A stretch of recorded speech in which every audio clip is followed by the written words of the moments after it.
दादांसाठी काय बोलावं काय नाही काही समजत नाही. दादांच्या काही आठवणी. मी दादांची खूप मोठी फॅन होते. माहिती नाही, मी 2 महिन्यापूर्वी दादाचे खूप सारे व्हिडिओ बघायचे. आज दादाला जाऊन 4 दिवस झाले, तरी दुःखामधून मन निघत नाही आहे. असं वाटतंय अचानक असे दादा कसे गेले. सकाळची वेळ होती, मी घरातलं काम आवरत होते आणि मी दादाची खूप मोठी फॅन आहे.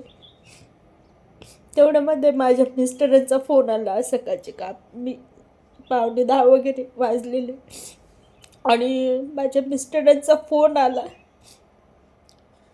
की ते असं बोलले, म्हणे अरे काय करते. तर मी म्हटलं काही नाही, काम आवरती आहे सकाळचं घरचं. असं मी म्हटलं काम आवरती. तर म्हणे अजित दादा गेले म्हणे. म्हणजे असं मी म्हणजे मला काही समजलंच नाही. ते म्हणे अजित पवार दादा गेले म्हणे. मी म्हटलं काय. मला काय बोलावं काही कळलंच नाही. म्हणजे विश्वासच नाही वाटला. म्हणजे काय कशामुळे काय असं म्हणजे काय विचारायचं मला सुचलंच नाही. मी म्हटलं काय. ते म्हणे अरे त्यांचं प्लेन क्रॅश झाला. मला असं वाटलं म्हणजे क्रॅश झालं म्हणजे अधूनमधून कोणाच्या ना कोणाचे थोडंफार असं म्हणजे ऐकायला येतं ना की क्रॅश झाला, थोडंसं हे झालं. मला वाटलं थोडंफार काही झालं असेल. मी लगेच व्हॉट्सअप वगैरे बघितले. मग आणि लाईव्ह न्यूज यूट्यूबवरती लगेच बघायला लागले. तेवढ्यामध्ये कोणी कोणी म्हणत होतं की गंभीर आहे वगैरे. तर एकदम असं म्हणजे गंभीर हे म्हटलं तर थोडंसं म्हणजे दुःखच वाटलं. पण मग म्हणजे लागलं असेल बुवा असं वाटलं. पण काही वेळात लगेच बातम्या एकामागून एक आणि व्हॉट्सअपला काही लोकांचे स्टेटस दिसायला लागले की दादा गेले म्हणून. विश्वास बसत नाहीये अचानक असे दादा गेले म्हणून. काय बोलायचं काही समजत नाही. अचानक असे गेले म्हणून सगळीकडे न्यूज पसरलेले, खूप जणांचे स्टेटस. मला स्टेटस बघायले पण मला विश्वास बसत नव्हता. असं वाटत होते की नाही म्हणजे काही लोक धर्मेंद्रसारखे काही अफवा पसरवत असतील असं वाटायला लागलं. खरं वाटत नव्हतं. काय व्यक्त करावं कसं नाही काही समजत नव्हते.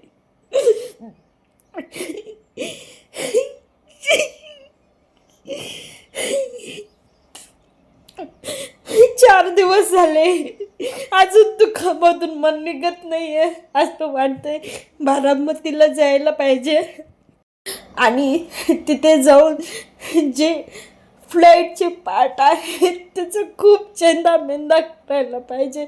असं वाटेल ह्यांनी आपल्या दादाचा जीव घेतलाय. कसा राग व्यक्त करावं काही समजत नाही. खूप असं दुःख दाटून आलंय.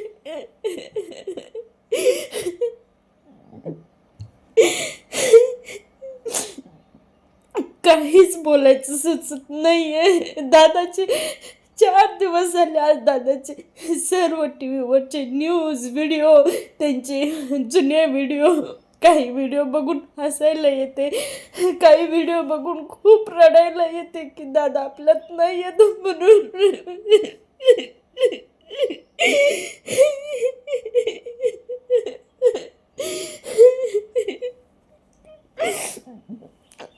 असे दादा अचानक जायला पाहिजे नव्हते.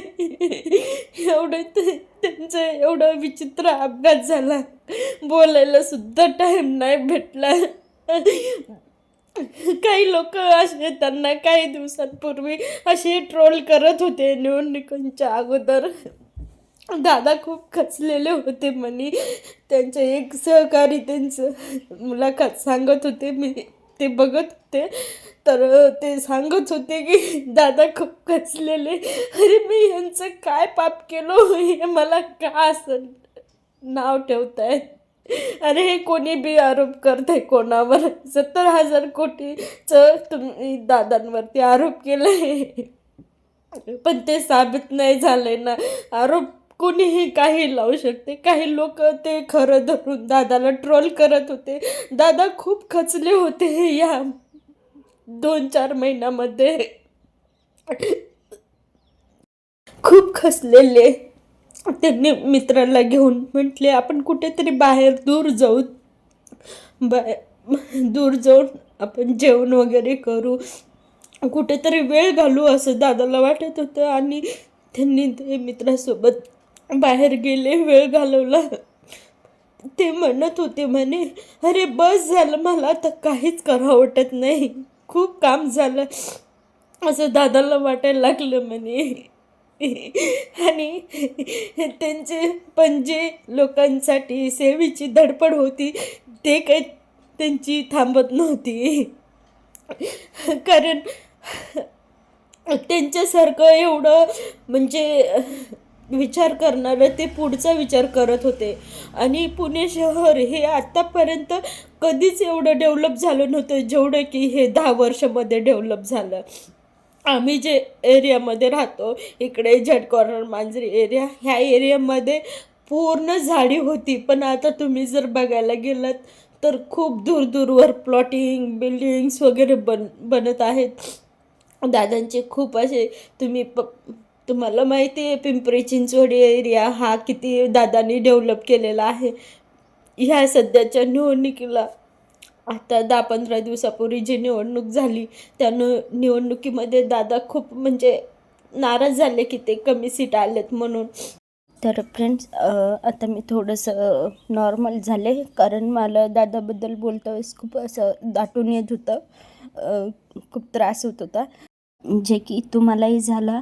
म्हणजे हे फिलिंग्स फक्त त्यांनाच कळतात जे की दादांबद्दल त्यांना आदर आहे. आणि खरंच ज्यांना दादांबद्दल खरंच दादा गेल्यामुळे ज्यांना दुःख झाले त्यांनाच हे भावना कळतात.